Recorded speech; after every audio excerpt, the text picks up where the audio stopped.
The Kia Sorento ever since 2003 has been doing a pretty good job being in the middle between compact and mid-size SUVs. For 2016, a completely redesigned Sorento carries on with this formula, but it's now more refined and a little bigger this time around than the previous generation. So, let's go ahead and check out this 2016 Kia Sorento SX. Now, as far as styling goes on this new Sorento, I think it's quite evolutionary this time around. Of course, you still have Kia's Tiger Nose corporate front grille, and you can easily tell it's a Kia by that front grille right there. And then on this SX trim, you have these red painted calipers that you also had on the last generation Sorento. But this time around, it's also a little bit more masculine, a little bit more muscular and beefed up, and more aggressive and in your face with this new headlight design. But overall, I think it's a quite handsome looking vehicle. Now, since we do have the SX trim here, it does come pretty loaded. We have a panoramic sunroof on this Sorento, a full-on leather interior, navigation system, as well as LED accenting lights. Now here goes the key fob for the vehicle. As you can see, it's a fairly high quality looking key fob design. You have your lock, unlock to release your tailgate. You do have a power tailgate, and then your panic button too, of course. Now it is a white exterior color with smart key access on the driver's door and front passenger door. You also do have chrome exterior door handles. Power driver's seat with power recline and power lumbar, and you also do have a power adjustable thigh extension. Has a full-on two-toned light gray and dark gray leather interior.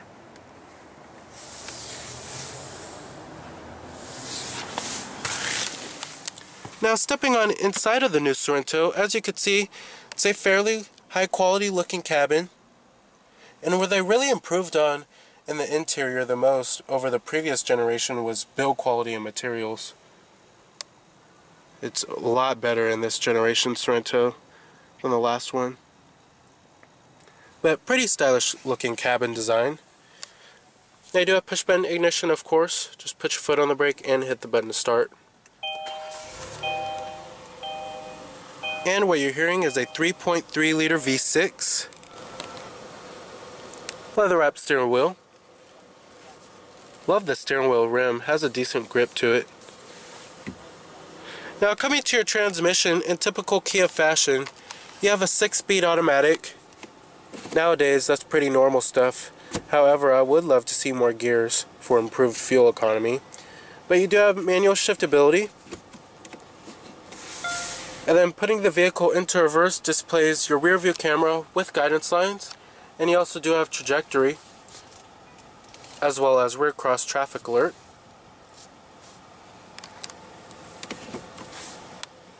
And I'm going to go ahead and turn on the lights and the hazards too. All windows are fully automatic. And let's go ahead and pop up the hood and check out the engine bay. Heated exterior mirrors with LED turn signal indicators.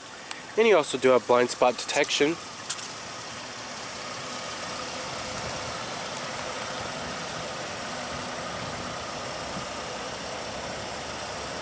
You also do have 19-inch alloy wheels.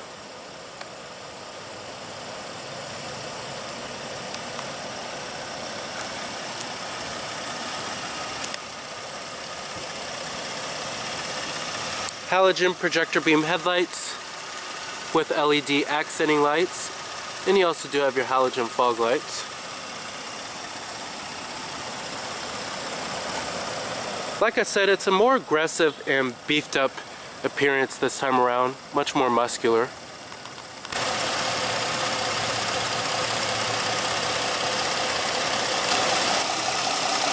Now, under the hood here, like I said, you will find the optional 3.3 liter V6 producing 290 horses at 6,400 RPM and 252 pound-feet of torque at 5,300 RPM, with EPA estimates with the all-wheel drive system being a reasonable 17 in the city and 23 on the highway, running on regular unleaded fuel.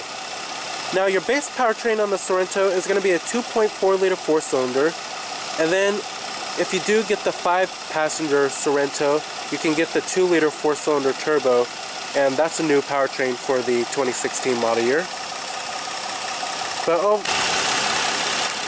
we'll see what this baby could do when we hit the road later in the video. Now if you do get the 5-passenger version of the Sorento, competitors include the Nissan Rogue, Chevrolet Equinox, as well as the Honda CR-V. Now if you get the 7-passenger version like how we have here, competitors include the Toyota Highlander, Honda Pilot, Ford Explorer, as well as the Chevrolet Traverse. Now pricing of the Sorento starts at the base trim, which is the L model, and that starts at $24,900, and it comes pretty well equipped with LED accenting lights, Bluetooth phone connectivity, as well as driver mode select. Then you step up to the LX trim, which starts at $26,200. Then you have the EX, which starts at $31,100. The SX, like how we have here, starts at $37,900. And then finally, the SX Limited starts at $39,900.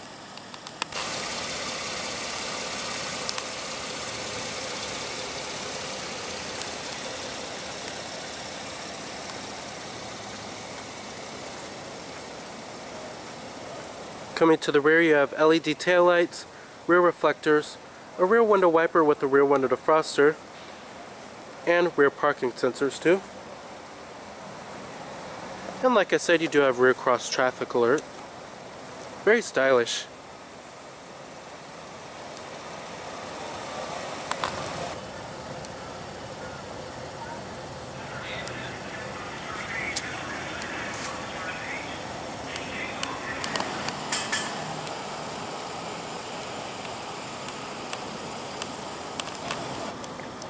Now, like I said, EPA estimates are 17 in the city, 23 on the highway.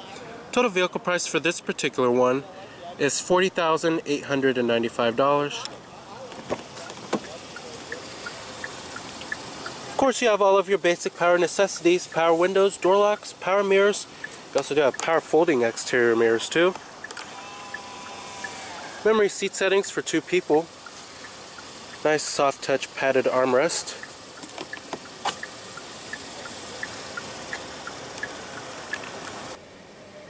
And let's go ahead and rev it up.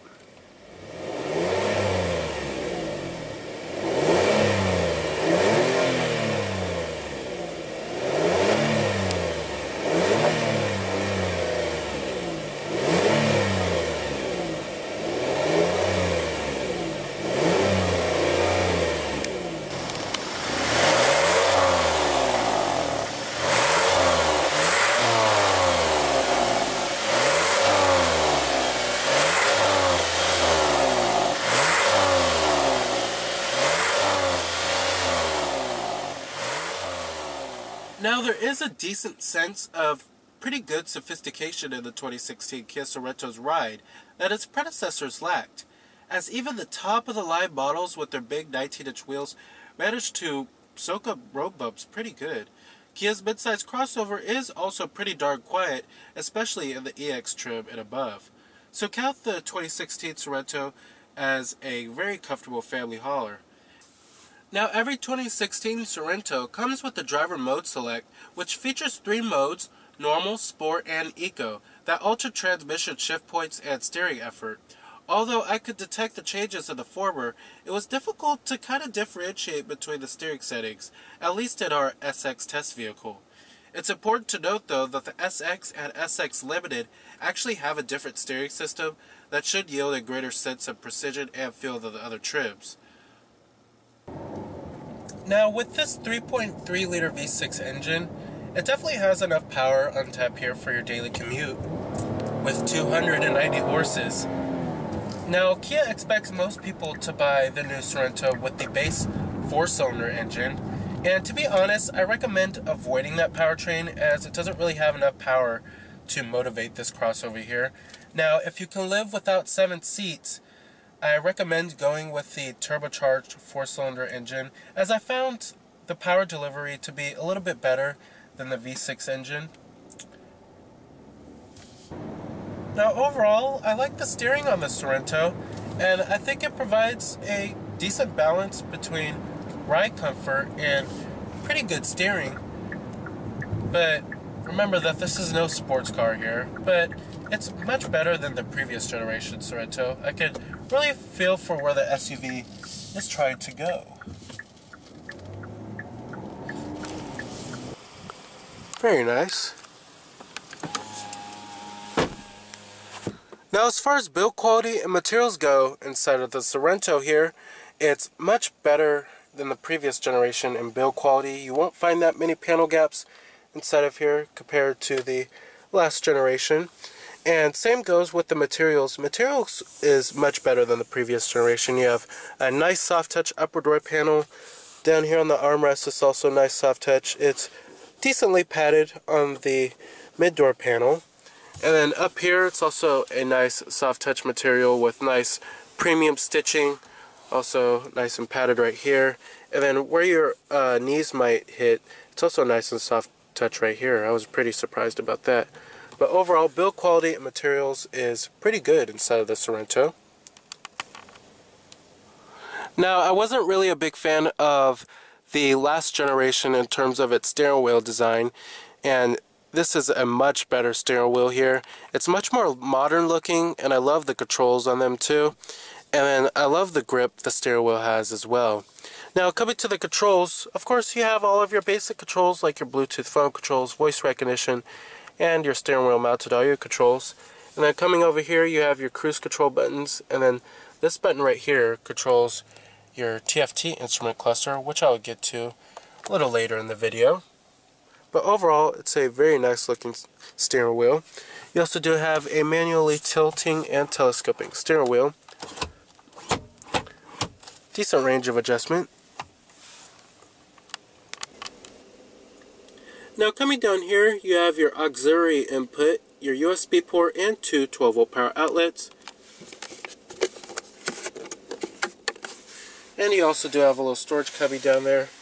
And then right here you will find your cup holders, and then your lockable center differential, your parking sensors off button, and then your different driver selectable modes.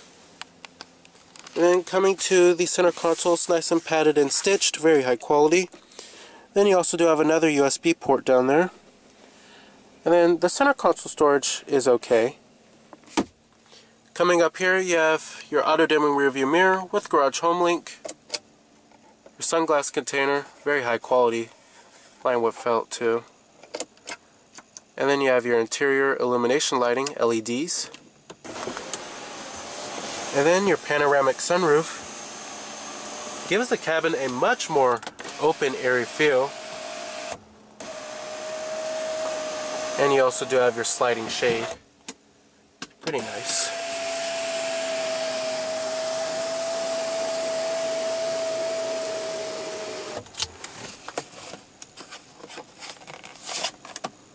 This is also LED too. A lot of manufacturers just make this LED and then just make this normal lights, but that's also LED as well. Headliner is also pretty high quality, nice and plush. You have this fabric headliner, it's really nice. Now coming to the main center stack controls, I love how utilitarian it looks, but it's also pretty stylish and high quality looking at the same time, and it's pretty simple and easy to use as well. Really big knobs and buttons here. You have dual zone automatic climate control, your temperatures are right here, and then you have your front window defroster, rear window defroster, your different zones, and it'll display up on the touchscreen display. And then you have your fan speeds, and then when you click on climate right here, it goes to your climate control on the touchscreen display. Then you have your recycling mode too. Pretty easy to figure out. And then down here you have your heated seats. Now coming over here, you have your gauge brightness, and then you have your blind spot detection, and then the orange light will illuminate if you turned it on. And then you have your 115 volt power outlet if you want to turn that on, and then your traction control off button.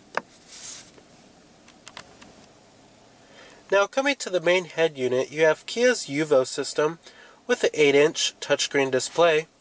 Coming to your radio, you have your AM, FM, Sirius XM satellite radio, HD radio on this bad boy too. Coming to your media, your different media sources include Bluetooth, streaming audio, your USB, and then your auxiliary input too. And then coming to UVO, you have your UVO e-services, you have roadside assistance, your points of interest, your e-services guide, My Car Zone, Parking Minder, and your vehicle diagnostics. And then when you want to access the navigation system, you actually do have to have an SD card and slotted right there. And then coming to your phone, of course, you have an integrated dial pad. You can hook up your phone on here, have all your contacts, of course, all that good stuff.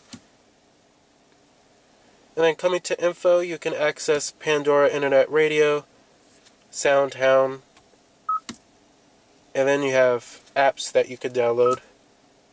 A quick guide, voice commands, Sirius XM data, and then your climate. And then coming to setup, you can change many different settings like the navigation, voice recognition, sound, display, etc. And then you also do have an optical disk drive up here too. But overall, we've seen this head unit many times before, and I love this head unit. Really great responsiveness, the rendering and the graphics are great too, and it's very user-friendly, and the buttons are really clear, easy to read, the font is great, and it's just a really great infotainment system. And you also do have the Infinity Premium audio sound system on this bad boy too. Now coming to the TFT instrument cluster, I'm a pretty big fan of it, and we've seen it many times before on many Kia vehicles. But basically it's like a little mini Kia UVO system. You have your digital speedometer right there, and then your exterior temperature readout is on the bottom. And then you have your different driver selectable modes, which will appear up on this instrument cluster as well. And then like I said, it's all controlled by the buttons on the steering wheel. Then it shows you what radio station you're on, and then your tire pressure as well. And then user settings like your driver assistance, door, tailgate, lights, sound, etc.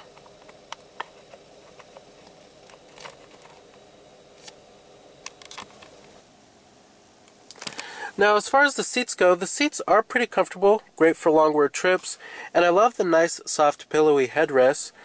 And then the side bolstering, there's lots of it, and when I was going around corners in this vehicle, they really hug you in tight. Love the side bolstering. And then the thigh support is pretty good too. Now as far as visibility goes, it's pretty average for the class. There's a decent amount of side glass area. The A-pillar isn't too thick, outward visibility is okay. And then rearward visibility isn't too shabby either. Alright, and let's go ahead and shut down the Sorento. Let's go ahead and check out the rest of the vehicle. Power tailgate.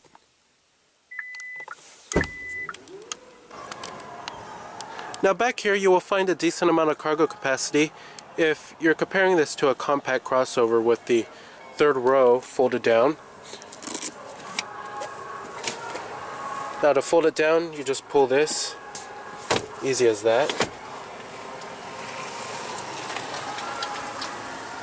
And then to fold down the second row, just pull these levers right here. And then they come right down. Really easy to do. Like I said, you do have a power tailgate.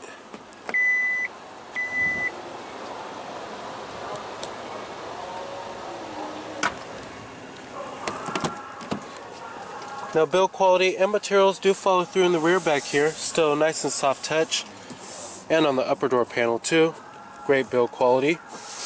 And you do have a rear sunshade back here. Now these seats do recline and they do slide forward and aft for a more comfortable experience.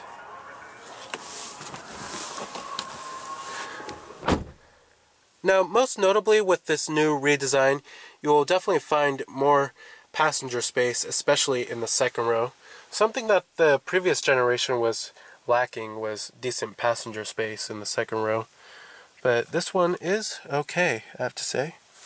You do have dual map pockets back here, rear air vents, a USB port and a 12 volt power outlet, and you do have an 115 volt power outlet.